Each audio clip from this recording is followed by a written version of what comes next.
কৃষ্ণ কীর্তনিয়া রীতা দাসীর আশ্রমে এনিহয়ার চ্যানেল থেকে সুভাষ দা যে ছেড়েছিল সেখান থেকে জানতে পেরে আমার এই মা এসছে। জেনে নি মা কোথা থেকে এসছে, কিভাবে এলো। মা কোথা থেকে? দত্তপুকুর থেকে এসেছি আমি। দত্তপুকুর থেকে শিয়ালদা এসেছি। শিয়ালদা থেকে তারপরে আমি মানে সাউথে এসে নরেন্দ্রপুর স্টেশনে আমি নেমেছি। নেমে তারপরে আমি এইখানে এসেছি রীতা দাসী আশ্রমে। কেমন লাগলো? খুব ভালো লেগেছে।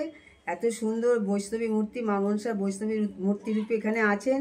গোপাল আছেন এখানে, রাধা গৌরহরি রাধারানী আছেন, নৃসিংহদেব আছেন। নৃসিংহদেবের মূর্তি ভীষণ ভালো, খুব ভালো, অপূর্ব ওনার মানে মূর্তি। হরে কৃষ্ণ। ভালো লেগেছে, খুব ভালো লেগেছে। বিরাট এরিয়া, গাছগাছালিতে ভর্তি, খুব ভালো জায়গা। আর মানুষগুলোর তো কোনো মানে তুলনা নেই। ওনাদের এত ব্যবহার ভালো, ব্যবহার খুব ভালো ওনাদের। আমার মা বৈষ্ণবী, আমার মা বৈষ্ণব দীক্ষা নিয়েছে। আমি মায়ের কাছে কথা বলে জানতে পারলাম। মা তোমার নাম কি? আমার নাম হচ্ছে বকুল বোস। বকুল বোস। আমার এই মায়ের কাছে জানলাম মা দীক্ষা নিয়েছে আমাদেরই দেবানন্দ গৌরী মঠের, যেখান থেকে আমার মা দাদা কীর্তনিয়া রীতা দাসী দীক্ষা গ্রহণ করেছেন। সেই মঠেরই আমার মা গুরুদেবের চরণাশ্রিত। আমরা একই গুরু ভাই, গুরু বোন আমার মায়ের।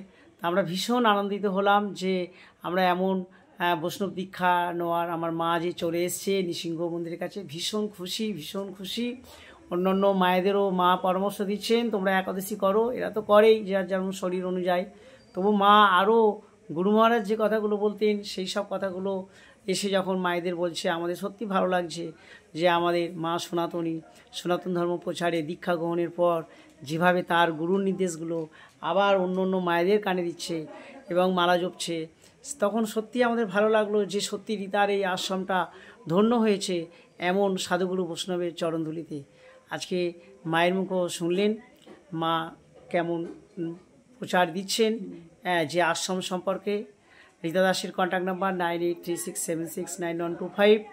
মাকে আবার বলবো এই আশ্রমে খাওয়া দাওয়া, যদিও এটা বিনামূল্যে সে ধরনের খাওয়া দাওয়া সম্ভব তো নয়, তার পক্ষে সম্ভব নয়, তবু ভালোবাসার স্বরূপ যে আলু সিদ্ধ ভাত হলেও সেটা কেমন তৃপ্তিদায়ক এবং কেমন লাগছে মায়ের, মা যদি আরেকবার বলেন। না, খুবই ভালো। এটা আলু ভাতে হোক আর ডাল ভাতে হোক, এটা একটা আলাদা ব্যাপার। এখানে এটা একটা আলাদা ব্যাপার। 5 তরকারি ভাত সবচেয়ে শান্তিপ্রিয় জায়গা। এটা একটা খুব ভালো লাগলো আমার এসে। মা বলছে শান্তি যেটা দরকার, খাওয়া দাওয়াটা মুখ্য নয়। সেই শান্তি যদি হয় তবে নৃসিংহ চরণেই শান্তি। কারণ রীতা দাসী কীর্তনিয়া এখানে মা মনসা দেবীকে পরম বৈষ্ণবের রূপে পূজিত করেন। মায়ের ঘরে তিনি গোপালের প্রসাদ পাঠান, নৃসিংহের প্রসাদ পাঠান। আর এই মা মনসার অধিষ্ঠিত ভদ্রেশ্বরে ভগবান বিপদভঞ্জন দশভুজা বিষ্ণুর অবতার নৃসিংহ প্রতিষ্ঠিত হয়েছেন, নৃসিংহ বিগ্রহ আছে। তাই আপনাদের সকলকে নৃসিংহ চতুর্দশী ভগবানের এই নৃসিংহের জন্মদিনে সকলকে নিমন্ত্রণ করছি।